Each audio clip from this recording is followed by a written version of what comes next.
नमस्कार. फक्त योजना या यूट्यूब चॅनलवर मी ओमकार सर्वांचा हार्दिक स्वागत करतो. योजनांसंदर्भात खात्रीशीर माहिती आपल्या चॅनलवरती दिली जाते. संपूर्ण महाराष्ट्रामध्ये मुख्यमंत्री माझी लाडकी बहीण योजनेअंतर्गत जो सप्टेंबर महिन्याचा हप्ता आहे तो वितरित झालेला आहे. काही लाडक्या ज्या बहिणी आहेत तर यांना 1500 रुपये आलेले आहेत, परंतु अजून बहुतेक ज्या लाभार्थी आहेत यांना 1500 रुपयांचा लाभ आलेला नाही आहे. DBT अजून 2 दिवस ॲक्टिव्ह राहणार आहे. त्यामुळे सोमवारपासून ज्या लाडक्या बहिणी अजून राहिलेल्या आहेत त्यांना त्यांचा लाभ त्यांच्या आधार संलग्न बँक खात्यामध्ये वितरित केला जाणार आहे. सध्या संपूर्ण महाराष्ट्रातील पात्र ज्या लाडक्या बहिणी आहेत त्यांना EKYC करायची आहे. साधारणतः 30 नोव्हेंबरपर्यंत ही EKYCची मुदत असणार आहे. पण त्यानंतर पूरग्रस्त परिस्थितीमध्ये ज्या लाडक्या बहिणी आहेत तर या जिल्ह्यांना जी सवलत आहे ती दिली जाणार आहे. त्यामुळे लवकरात लवकर EKYC करून घ्यायची आहे. वेबसाईटवरती प्रॉब्लेम कन्फर्म आहे, ट्रॅफिक जॅम आहे, त्यामुळे रात्री उशिरापर्यंत आणि सकाळी पहाटे या 2 वेळामध्ये EKYC चांगली होते. त्यामुळे ही EKYC तुम्ही करू शकता.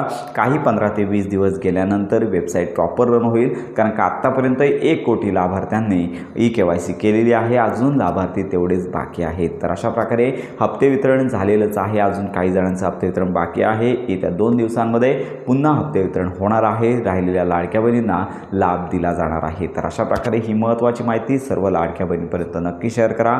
योजनांसंदर्भात खात्रीशीर माहितीसाठी आपल्या फक्त योजना या यूट्यूब चॅनलच्या कनेक्टमध्ये राहा.